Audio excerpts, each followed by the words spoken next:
So 2015 was the year, nothing major that happened globally, but that was the year when me and my younger brother were both working for two different investment banks of the world.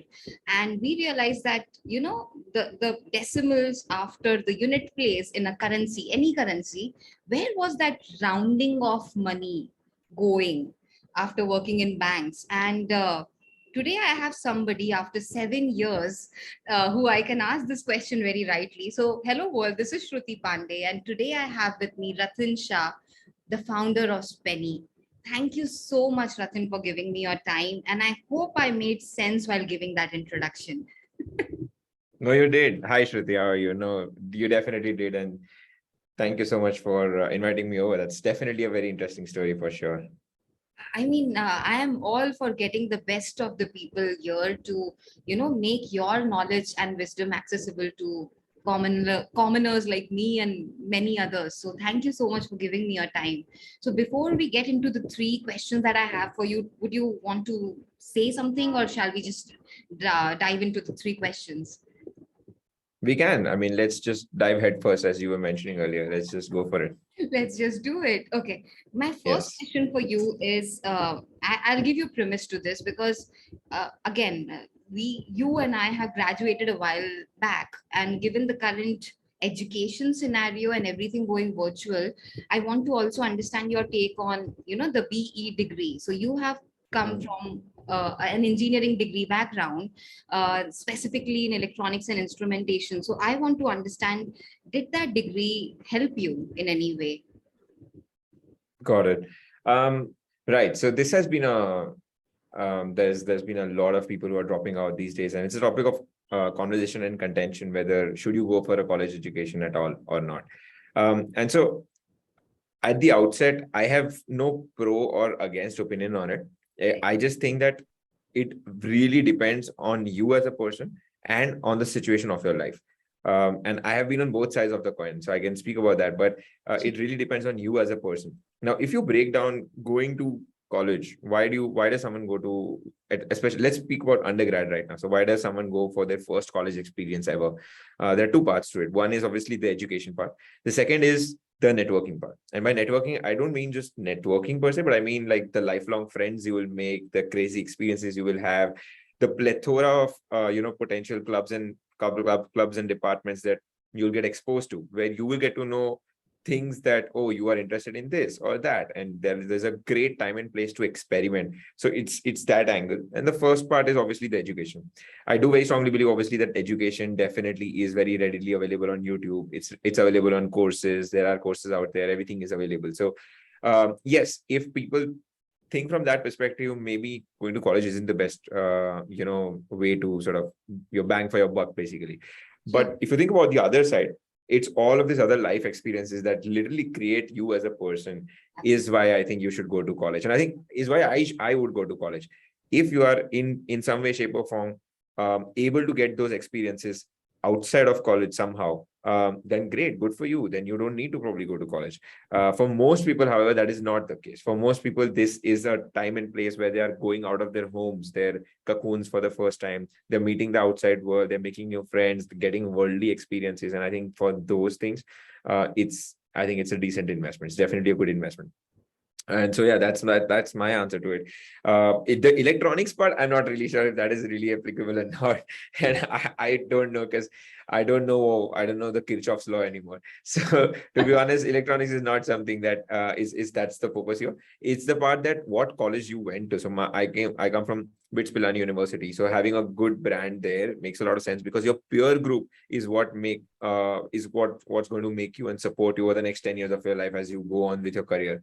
So that early peer group that you make, that's very critical. And a good college will, on probability, give you a good peer group. And that's why going to a good college makes a lot of sense. So, a branded good college where a lot of good peers would come. And so that's the reason why I would personally still go to college. And I would say that if you don't have that second part figured out somehow, I would still advise people to, I mean, that's my opinion, that you should probably still go to college. So that being said, what's interesting? When we started Spenny, 7 out of the first 10 employees did not have a degree. So this is, I want to that's a caveat that we don't, it's the degrees are definitely not a deal breaker. And I'm like, if you can figure out a way where you don't need a degree, then beautiful, go for it. I know that my first-hand experience has been such that my co-founder is a dropout from undergrad. So yes, I have seen those two guys very closely. So yeah, And you did drop out too, right, from the MBA I program. did. Seen a lot of gambit yourself. Yes. So that was the second part which I was coming to. Depends on the life situation also. So the second time I got selected to INSEAD for the MBA program, but I decided to drop out of it. The reason being, I got in when I was around in my mid-20s, so 25, 26 basically is when I got in. And at this time, what happens is that MBAs are generally a 1 or 2 year experience, and plus MBAs are really expensive. It costs a crore and a half. And so you will have to take a loan, and to repay the loan, you have to work somewhere outside for a couple of years, etc. So it takes the better part of your mid-20s, the latter half of your 20s, so from 25 to 30. Coincidentally, there are also your highest risk-taking years. It's a time when you can take a lot of risk. You can do a lot of batshit crazy things without, That's my point. you being answering. Yeah, I mean, without you being answerable to a lot of things. Like for example, you probably don't have a young family who's dependent on you right now, and so best time to take risks and experiment with life and stuff like that. And I really wanted that freedom. I wanted to do that. I wanted to create my own startup. I didn't know how it would go, how it would happen. And the things that I did to create the startups, we just literally on our days when traveled to Singapore, started a company there, then got selected to YC, traveled to SF, then came back to India. All of these things don't happen if you have like a family. You can't just one day get up randomly and move countries. That's the freedom which I wanted in that part of my life, which is why I decided to drop out. So yes, it depends on the life situation also. I want to ask you something which is critical, because a lot of kids come to me, and there is also this debate. One debate is about getting the degree and is the education valid or not, but the another one is about the kind of college you get into. And given the huge number of people that we have in this generation, and every generation Yeah. had, why just blame this one? Not everybody is going to get into a BITS or a IIT or something. Yeah. What happens to the Yeah. rest of them? I mean, definitely you mentioned, and it is the fact that a good brand is going to give you that head start. But what about the ones who Yeah. don't get that tag? Yeah, to be very honest, there is like, first of all, the fact that you can only make it if you go to a branded college, definitely don't agree with that. I don't agree with that. What I'm saying is that that's an advantage if you Right. get into it.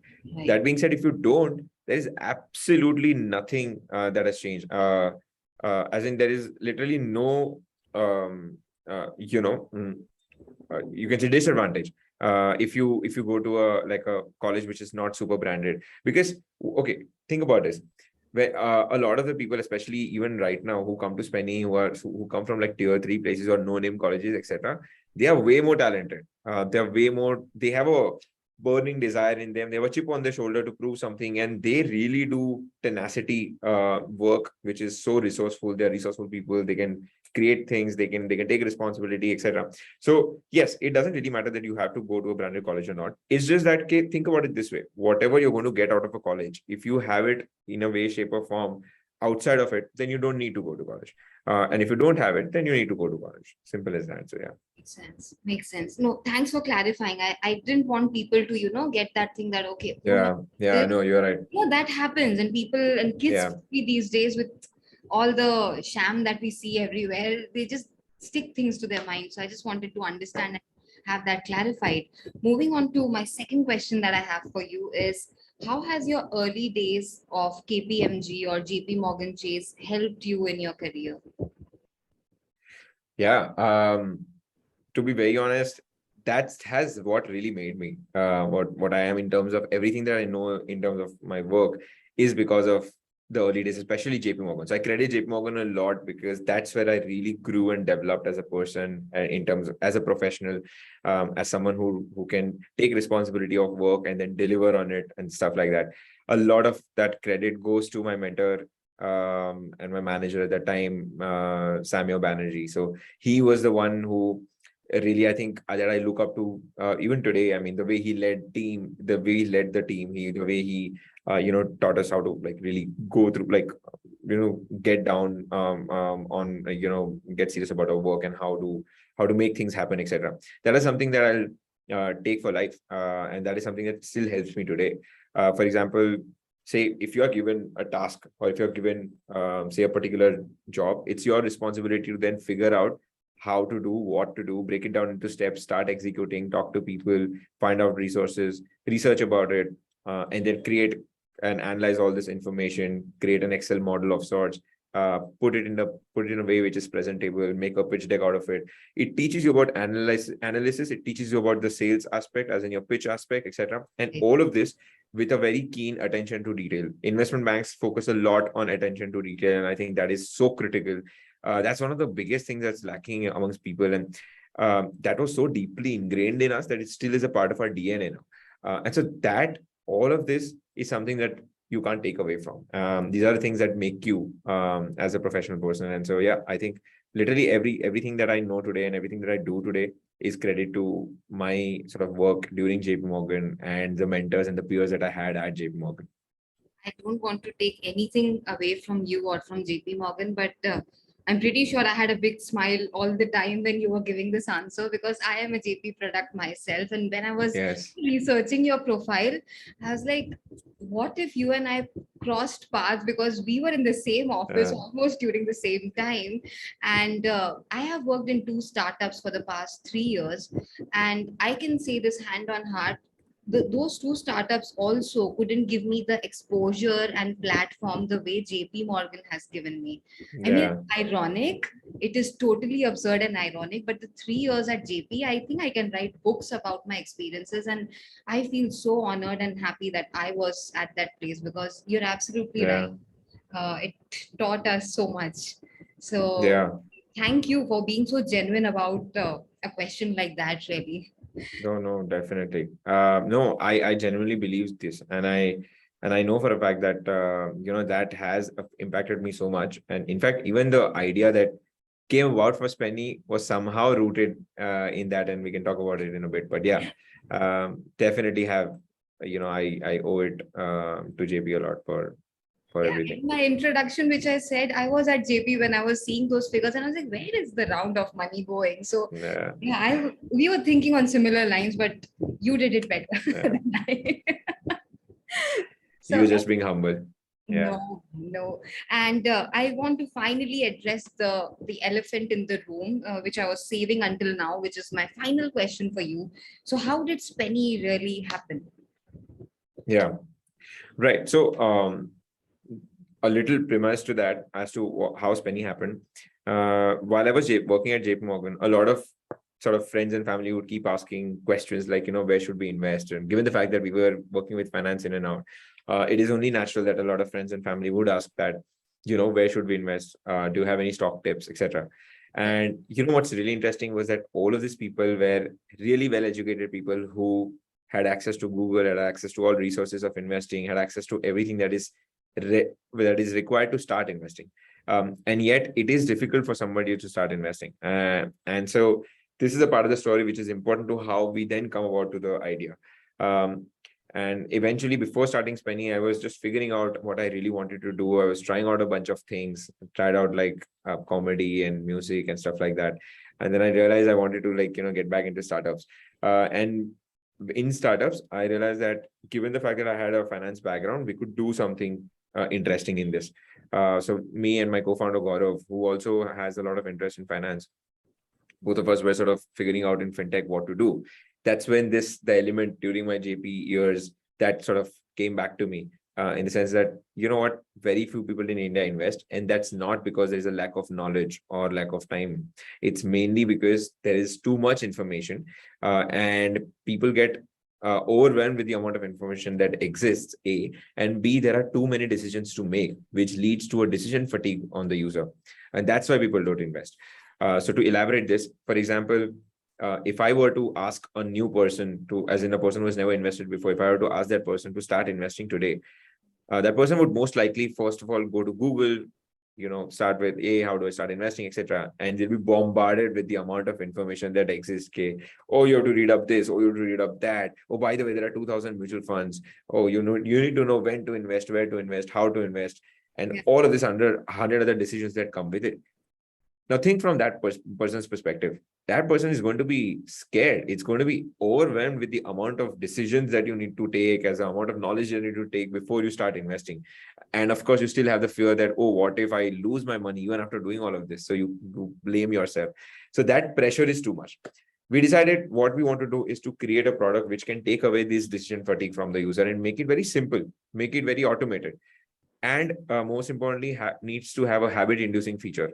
It needs to have a hook where it creates a habit without you thinking that it's creating a habit. And so for us, that hook was every time you make any transaction, we would round up and we would invest for you. So what this leads to is that, coming back to your question during the start of the episode as to what happens to that digits after decimal, this is what happens. So our whole idea was that every time you make any transaction, you round it up to the nearest 10 rupees and we invest the spare change, so to speak. And so the whole point is that if we can create a hook like this, get the user in and tell them, listen, boss, you don't need to worry about investments. We are taking care of it. Here are all the sort of decisions that we've already made for you. All you need to do is just make one decision. Do you want to put your money in either of one of these three options? We have three options. Just put your money into one of these three. Here are the advantage of each and the disadvantage of each. Just select one, and that's it. You can forget about it. We'll keep investing for you on an automatic way, and you don't need to worry about it. And so that's about it. That's how we came up with the idea. And look how far have you come with this idea and the number of people who are using it. It is massive. And Yeah. I especially like the part that not just am I a technologist, but I love it when complex things are automated, I see most Yeah. products in the market, they may call it SaaS, they may call it whatever, fintech, DeFi, every kind of jargons that they use out there, but everything is basically an automation of something. And Right. ease of automation should be such that the end user feels like using it. So this makes absolute sense, taking away the Yeah. pressure of risk and uncertainty and making it simpler for them. Right, exactly. Yeah, that's the whole point. And something where they didn't. It's a habituated product where it leads. It's almost like the instant gratification loop. It's that we actually use the same principle that a social media applies, which is that every time you get a like on Instagram, there's an endorphin release. You feel happy about it. You get a like or retweet on Twitter, you feel happy about it, and you get addicted to it gradually. Right. Why don't we use this addiction in a healthy way? Like, listen, every time you spend, you'll Absolutely. also save automatically. We'll take care of it. Absolutely. And so that kind of that leads to a habit, and that habit leads to passive investment that happens out automatically, and that's the goal. That's what we want to do. It reminded me of a book by the name Atomic Habits, and it's in its principles, it James actually Clear. speaks about Yes. one of these things, that if you get the instant gratification about a good thing, Yes. it's actually healthy to deploy that habit. And we're actually deploying Yeah. the same idea here. Exactly. Yeah. It's Very pretty much clever the same by idea. us. Yeah, exactly. Yeah. I had a really roller coaster and a fun time, and I didn't even realize that I've exhausted my question. And it was such a fun talking to you, Rathin. Before we Yeah. wrap, do you have any parting thoughts before we close up this call? Yeah, I think people should know, or probably if they don't, then that how did you make a decision of changing your 10 years? You were in the whole sort of a role of working for working from one company to the other, and then once you kind of decided, all right, I need to relook. I need to take a look at what I want to do for the next 10 years, and then switch gears or do something else. And I think that's why it's important, is because a lot of people are in that kind of state, and they may need that nudge, which you had. So yeah. Oh my God, I didn't realize that you would be putting me on the spot. On the spot, yeah, I'm so sorry about that, I but was well, I've done that. no, no, I just wasn't looking for it, but I don't know. Like we were talking earlier, it's only about, and I think the pandemic makes you realize it even more, that life is short. Mm, And I have become a firm believer of one thing, that whatever has gotten me until here, it's not going to mm. take me further. So I need to be That's the That's the point. Yeah. So, You need to keep reinventing. yeah. So, I mean, every second, every minute that I'm doing something, I'm talking to you, both of us have like evolved already. We are not the same people. And I, I have always been like, one kind of a person who is always in a competition with their own selves to wanting to be the best version, like always upgrading. So, yeah, that's exactly the thing. And this my journey which I'm into currently, it is scary.